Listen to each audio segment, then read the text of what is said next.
तर कसं काय यवतमाळकर माझं नाव सर्व आणि मी आपलं स्वागत करतो यवतमाळ सिटीच्या पुन्हा एका नवीन व्हिडिओमध्ये। तर मित्र आज आपण पाहणार आहोत वर्धा यवतमाळ नांदेड रेल्वे लाईनवरची महत्त्वाची अपडेट, ज्यामध्ये आपण यवतमाळची टनल जे तुम्हाला माहिती आहे यवतमाळ वर्धा नांदेड रेल्वे लाईन मध्ये कळम आणि यवतमाळच्या मध्ये त्याने एक टनल राहणार आहे। आपण थेट त्या स्पॉट मध्ये उभं राहणार आहे। हे माझ्या मागे जे तुम्हाला डेड एंड दिसत आहे इथे राहणार आहे मित्र टनल, याचं काम सुद्धा आपण या व्हिडिओमध्ये पाहणार आहे। सोबतच तळेगावचं रेल्वे स्टेशन जे आउटर कॅबिन राहणार आहे आपल्या यवतमाळच्या जंक्शनचं, जर यवतमाळमध्ये जंक्शन झालं तर तळेगाव हे आउटर कॅबिन राहणार आहे। त्याचं काम कुठपर्यंत चालू आहे, तळेगावमध्ये गोडाऊन कसे बनणार आहे ते सुद्धा आपण या व्हिडिओमध्ये पाहणार आहे। सोबतच भारीपर्यंतचं काम आपण या व्हिडिओमध्ये पाहणार आहे। तर मित्र जास्त वेळ न करता व्हिडिओ सुरुवात करू पण तुम्ही माझ्या मागे बघू शकता। तर मित्र इथेच राहणार आहे आपल्या यवतमाळची जे रेल्वे स्टेशनची टनल राहणार आहे आणि याचं खोदकाम तुम्हाला बघू शकता इथून सुरू झालेलं आहे, तो डायरेक्ट तिथपर्यंत झालेलं आहे। तर मित्र पूर्ण तिथपर्यंत जे तुम्हाला दिसत आहे तिथपर्यंतचं कन्स्ट्रक्शनचं खोदकाम राहणार आहे। आणि आता मी तुम्हाला हे सुद्धा दाखवून देतो, हे बघा हे जे आहे इथपर्यंतचं खोदकाम झालेलं आहे, पण इथे आणखी थोडंसं खाली खोदकाम होऊ शकतं कारण आता पाणी साचून आहे त्याच्यामुळे इथं खाली खोदकाम नाही होत आहे। आणि याच लेवलचं खोदकाम पूर्ण ह्या साईडनं सुद्धा राहील। आता हे मुरुम वगैरे काढण्यासाठी ट्रकवाल्यासाठी रस्ता आहे, पण जेव्हा इथचं खोदकाम होईल तेव्हा याच प्रकारचा गड्डा इथं सुद्धा होईल आणि असंच जे इथे सुद्धा पूर्ण मोठा गड्डा राहणार आहे। तुम्हाला ते तिकडे काका लोक दिसत असेल ते बघा, ते झोपडे छोटीशी, तर तुम्ही बघू शकता खूप असं वरतं म्हणलं तरी चालते, कमीत कमी किती तर कमीत कमी 40 ते 50 फूट असा हा गड्डा जे असा खोदून आहे। आणि तुम्हाला इथे एक रेडवाली मार्किंग सुद्धा दिसत असं नाही बघा, हे रेडवाली मार्किंग, ह्या रेडवाल्या मार्किंगचं जे आहे मित्र याचं जे काय म्हणते टनल, तर तिथून असं खोदून असे ज्या अंदरची टनल राहणार आहे। तर जास्त वेळ न करता चला आपण उद्या आपल्या व्हिडिओकडे, परंतु जर तुम्ही अजून व्हिडिओला लाईक नसेल केलं तर सगळ्यात आधी या व्हिडिओला लाईक करा, चॅनलला सबस्क्राईब करून बेल आयकॉनला ऑलवर सेट करा, सोबतच हा व्हिडिओ तुमच्या मित्रांसोबत शेअर करा। जास्त वेळ न करता चला उद्या आपल्या यवतमाळच्या व्हिडिओकडे। मित्र हे मित्र तळेगावचं काम, इथं तुम्ही बघू शकता काही या प्रकारे ट्रक्स आणि क्रेन्स वगैरे चालू आहे। इथून असा उड्डाणपूल राहणार आहे आणि पुढं चालून होऊ शकतं की हा रोड जो आहे नागपूर हायवेला टच होऊ शकते आणि आतमधून अशी ट्रेन जाणार आहे इकडे तळेगावच्या रेल्वे स्टेशनवर। या साईडनं तळेगावचं रेल्वे स्टेशन आहे आणि इकडं पूर्ण जे आहे काम चालू आहे, तुम्ही बघू शकता हे क्रेन वगैरे ना, आणि इथेच राहणाऱ्या मजदुरांसाठी तर राहायचं पूर्ण बनवून ठेवलेलं आहे। आणि बघा क्रेनने इथं सामान वगैरे उचलणं चालू आहे। आता आपण थोडंसं तिकडं जाऊन पाहू आणि तिकडल्या साईडनं काय बनणं आहे ते पण तुम्हाला मी दाखवतो। आता मित्र तुम्हाला हे दिसत असेल इथं पूर्ण मोठीच्या मोठी क्रेन आहे, इकडं हायड्रा आहे, हे बघा हायड्राने असं सामान वगैरे इथे नेऊन चालू आहे काही या प्रकारे। आणि तिकडल्या साईडनं अशा महाराष्ट्रात तिकडे स्कॉर्पिओ दिसत असेल, ते शासनाची गाडी आलेली आहे, तिकडे या प्रकारचं असं काम चालू आहे। आणि आता तुम्हाला हे जे क्रेन दिसत आहे ना, बरोबर या क्रेनच्या जवळूनच म्हणजे खालूनच अशा पटरी राहील आणि ही सरळ पटरी तुम्हाला इकडून अशी सरळ जाताना दिसत आहे, ही जाईल मित्र तळेगावच्या रेल्वे स्टेशनवर, जे यवतमाळचं जे आहे आउटलेट म्हणलं तरी चालते। आणि इथंच जंक्शन यवतमाळचं जर पुढं चालून जर जंक्शन झालं तर तळेगावचं जे आहे आउटर कॅबिन राहील, ज्यामध्ये रेल्वेचं जर कामं जे राहिले ते सगळे तिथं होणार आहे तळेगावच्या रेल्वे स्टेशनवर। आणि तळेगावचं रेल्वे स्टेशनसुद्धा खूप मोठं जास्त राहणार आहे। इकडल्या साईडनं पूर्ण असा हा पूल राहील, इकडून जो आहे पांढरकवडा हायवेवरून पूर्ण असा रोड सरळ इकडून असा हायवे डायरेक्ट इकडे नागपूर रोडला टच होईल। तुम्हाला माहीत असेल यवतमाळवरून नागपूरला जाण्यासाठी जो रोड बनलेला आहे, जो समृद्धी मार्गाला पुढे जाऊन टच होते, तर तो रोड डायरेक्ट मित्र इथून तळेगाववरून सरळ नागपूरला टच होऊ शकतो। त्याच्यासाठीच हा उड्डाणपूल बनवण्यात आलेला आहे। इथं उड्डाण ह्या ब्रिजचं काम जे आहे पलीकडच्या साईडनं पाहिलं, आता तुम्हाला मी ह्या साईडनं दाखवून देतो, ते बघा तिकडून तसा तो ब्रिज आला तळेगावच्या साईडनं। आणि हे बघा इकडे जे आहे स्कॉर्पिओ वगैरे आहे, ते शासनाची गाडी म्हणजे ते सर्वे वगैरे त्यांचा चालूच असतो। आणि काही या प्रकारची ते जे ब्रिजचं काम सुरू आहे, ते बघा मोठी क्रेन आहे आणि हे जे ब्रिज आहे मित्र डायरेक्ट तिच्यावरून हा ब्रिज असा टच होणार आहे आणि इकडूनच पुढे चालून होऊ शकतं की पांढरकवडा हायवेवरून डायरेक्ट नागपूरला जो हायवे जाते त्याला टच होईल। आणि तुम्हाला इकडे सुद्धा दिसत असेल हे उतरण्यासाठी राहील। आणि तुम्हाला इथे मधात जे असे गड्डे दिसत असेल, आता जे शेतकरी वगैरे आहेत तळेगाव वगैरेचे, इथे भारी गाव आहे, वाकी गाव आहे, तर त्यांच्या ज्या शेती आहे त्यांना जायसाठी अंडरपाथ असा इथे बनवून ठेवण्यात आलेला, म्हणजे ते खालून तेच असे जाऊ शकतात, त्यांच्यासाठी तिथे असा रस्ता बनवण्यात आलेला आहे। आता तर मित्र आपण तिकडून आलेलो आहे, तुम्हाला इथून काय असे हे दिसत असेल, हे आपली पटरी आहे, इथून सरळ कार्ली गावाला जाते। आणि इकडे जे आहे बघा रेल्वे स्टेशन छोटंसंच राहणार आहे तळेगावचं इकडचं, आणि याचं बाजूचं जे आहे अजून बनवणं चालू आहे। आता तुम्हाला जे आहे इथं हे जे खाली जागा दिसत असाल, इथं जागा आहे तिथं जागा आहे, हा खंब्याच्या पलीकडच्या साईडला आणि हे झाडाच्या पलीकडच्या साईडले मित्र पूर्ण इकडं गोडाऊन राहणार आहे, रेल्वेचे गोडाऊन।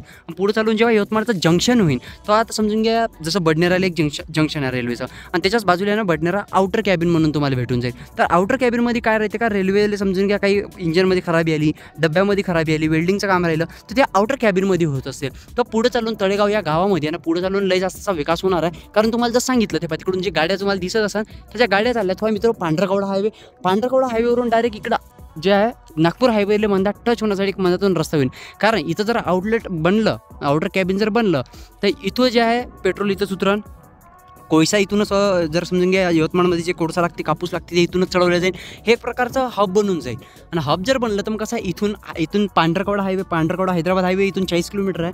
आणि इकडल्या साईडनं नागपूर तर कमीत कमी भारे गावाच्या सुमारास म्हणजे नागपूर म्हणजे 5-10 किलोमीटर इथून डायरेक्ट नागपूरच्या हायवेवर लागेल. तर इथं मोठे मोठे असे जे आहे ना गोडाऊनसारखे बनवून येतील ज्याच्यामध्ये माल गेल उतराल. तर त्या हिशोबानं जे आहे ना पुढं या 3 ते 4 वर्षामध्ये जर पूर्ण रेल्वे स्टेशन जेव्हा बनन तोपर्यंत या गावामध्ये पूर्ण म्हणजे एकदम जास्त विकास होऊन जाईल. आणि तुम्हाला पुढं चालून आता आपण कारलीचा अपडेट घेणार आहोत. तर थोडंसं आपण तिकडे सुद्धा जाऊन पाहू का कुठपर्यंत इथं जे तुम्हाला बिल्डिंग दिसत आहे हे आपल्या रेल्वे स्टेशनची बिल्डिंग आहे. छोटीवाली बिल्डिंग बनलेली आहे समोर, जिथं समजून घ्या आता जे तिकीट काउंटर वगैरे राहील काही या प्रकारचं जर असं म्हणलं तरी चालते. छोटीशी बिल्डिंग आहे. पण याच्या मागच्या साईडनं ज्या मोठी बिल्डिंग राहणार आहे मी आता कसं म्हणताय ते मी सांगून देतो. आणि इकडल्या साईडनं मी सुद्धा मित्र तुम्हाला तिकडं सुद्धा कन्स्ट्रक्शनचं काम दिसत असेल. मी झूम करून दाखवतो. हे बघा ते तिकडे जे अशी टिनाचं शेड दिसत आहे तिकडं सुद्धा कन्स्ट्रक्शनचं काम सुरू आहे. आणि तिकडं सुद्धा मोठे मोठे गोडाऊन राहणार आहे. गोडाऊन राहण्याचं कारण तुम्हाला मी पहिले सांगितलं आहे. बडनेरा जसं जंक्शन आहे तसंच पुढं जाऊन आपल्या यवतमाळचं जे रेल्वे स्टेशन आहे ते जंक्शन बनन. पण यवतमाळमध्ये मोठी जागा गुंतवता येत नाही. त्याच्यामुळं आहे ना आपल्या तळेगाव भारी हे गाव जे आहे जंक्शन राहणार आहे. जंक्शन असण्यामागच्या याच्यात 2 कारण आहेत हे मी सांगतो. पण आता तुम्हाला हे जे दिसत असेल ते पहा तिकडं गजबांधणी चालू आहे, तिथे गजबांधणी चालू आहे. इकडल्या साईडनं सुद्धा कॅबिनची गजबांधणी राहील आणि इकडल्या साईडनं सुद्धा आता गजबांधणी चालूच आहे. हे बघा इथं गजगिजं तुम्हाला दिसत असेल. तिकडल्या साईडनं पूर्ण खोदकाम झालेलं आहे. तिकडं सुद्धा मोठी जशा गोडाऊनसारखा राहणार आहे. आता बघा तिकडून जो हा रोड असाच तुम्हाला दिसत आहे इथून हे बघा हा जो रोड आहे हा इथून रोड जो असा चालला आहे हा सरळ जाऊन तिकडे ते बघा तुम्हाला ट्रक वगैरे दिसत असेल तर त्या हायवेला टच होतो. त्या हायवेला टच होते म्हणजे तो आहे मित्र पांढरकवडा हायवे. इकडं आपलं यवतमाळ जाते आणि इकडल्या साईडला जाते पांढरकवडा पडते इथून 40 ते 45 किलोमीटर. त्याच्यानं काय पांढरकवड्यावरून जाते हैदराबाद हायवे. तर ट्रान्सपोर्टेशनसाठी हे गाव जर असं आहे जे यवतमाळचे जे रेल्वे आहे यवतमाळ रेल्वे किंवा जे विभाग रेल्वेचा सेंट्रल रेल्वे किंवा ज्या रेल्वेच्या विभागात राहील तर त्यांनी बराबर हे गाव याच्यासाठी सिलेक्ट केला का इथून पांढरकवडा आहे 40-45 किलोमीटर जिथं आपल्याला हैदराबाद हायवे आहे. आणि इथून जे आहे समृद्धी महामार्गाला टच होणार आपला नागपूरचा जो हायवे आहे तो त्याला तुम्ही आर्मी रोड वगैरे पाहिलेला असेल तोच रोड जो आहे इकडं नागपूरला जाते. त्याचा तो तुम्हाला माहिती आहे किती सुंदर असा कसा चांगला रोड बनवला आहे. तर त्याचं हे मेन कारण आहे का इथून म्हणजे जर ह्या पांढरकवडा हायवेवरून मग तुम्हाला तो ब्रिज दाखवला त्या ब्रिजवरून सरळ भारी गाव येते आणि भारी गावाच्या समोर तो तुम्हाला आहे ना हायवे भेटून जाते. ते ट्रान्सपोर्टेशनसाठी एकदम उत्तम आणि सोप्या पद्धतीने राहणार आहे म्हणून तळेगाव हे सिलेक्ट करण्यात आलेलं आहे. आणि 3 ते 4 किलोमीटरचा जो एरिया हा पूर्ण रेल्वेनं अंडर कंट्रोलमध्ये घेतल्यासारखा आहे असं म्हटलं तरी चालते. आता काही लोकांचे अर्धे काही वावर जे आहे याच्यामध्ये रेल्वेमध्ये गेली त्यांनी पैसासुद्धा भेटलेला आणि तिथं कामसुद्धा करण्यात आलेलं. आपण जे वावर पाहिलं होतं जे ब्रिज पाहिला होता ते सुद्धा कोणाच्या तरी वावरातूनच गेलेला आहे आणि त्याला सुद्धा पैसा जो आहे पूर्णपणे भेटलेला आहे आणि काम पूर्ण फास्ट पद्धतीने चालू आहे. आता फक्त कसं पावसाळा सुरू आहे त्याच्यानं थोडीशी स्पीड कमी आहे पण बंद झालेलं नाही आहे. आणि इथे सुद्धा जे मोठी बिल्डिंग राहणार आहे हे एक छोटंसं जे आहे तिकीट काउंटर वगैरे आता काय राहील आता हे तर कन्फर्म नाही आहे पण एक छोटी इमारत तिथं बनलेली आहे. तर मित्र तिकडं जे आहे ना आपण आलो तळेगावचं रेल्वे स्टेशन आता तिकडून पाहून ठीक आहे. आता तुम्हाला दिसत असं ना हे आहे मित्र हा उड्डाणपूल कारलीचा म्हणजे वरून जे आहे लोकांना जासाठी राहील आणि खालून रेल्वे जाईल सरळ भाषेत असं म्हटलं तरी चालते. हा ज्या इथून सरळ असं ज्या इथून हा या सरळ या पट्ट्यानं अशी राहील रेल्वेचा रूट आणि हा सरळ चालला मित्र इकडं या साईडला तुम्हाला दिसत असेल. तर मित्र तुम्हाला स्क्रीनमध्ये दिसत असेल ते काका तुम्हाला दिसत आहेत ती आहे नॉर्मल जमीन वरून. आणि हे बघा खाली आतमध्ये बघू शकता कमीत कमी 10 ते 15 माणसं एकामेकाच्या वर जरी उभं राहिले तरी तिथपर्यंत पोहोचू शकत नाही इतकी मोठी खोली आहे. आणि हे बघा इथे अजूनही काम सुरू आहे तुम्हाला दिसत असेल. आता हे बघा तुम्हाला इथं पाण्याचे झरे दिसत असेल. थांबा मी तुम्हाला झूम करून दाखवतो. हे बघा हे जिथं पाहिलं तिथं पाण्याचे झरे आहे आणि इथं जे टनल राहणार हे बघा मित्र इथे राहणार आहे टनल. तर या टनलमध्ये जे तुम्हाला मी थोडंसं खाली सुद्धा जाऊन दाखवून देतो तुम्हाला. तर मित्र आपण आलेलो आता खाली तुम्हाला दाखवायसाठी. इथं तसं येण्यास बंदी आहे पूर्णपणे पण आता कसं आपण व्हिडिओच्या हिशोबाने आलो आहे म्हणून आपण थोडंसं सेफ्टीचं हे घेऊनच राहणार आहे. तुम्ही लोक जर येतात तर इथं थोडीशी हिशोबाने आहे. तुम्हाला दिसत असेल हे पूर्ण जे आहे असं खोदकाम झालेलं आहे. तुम्हाला खाली ते काकावर वगैरे दिसत असेल आणि तिकडे जे आहे सरळ आपली कळम साईडनं जे खोदकाम राहील.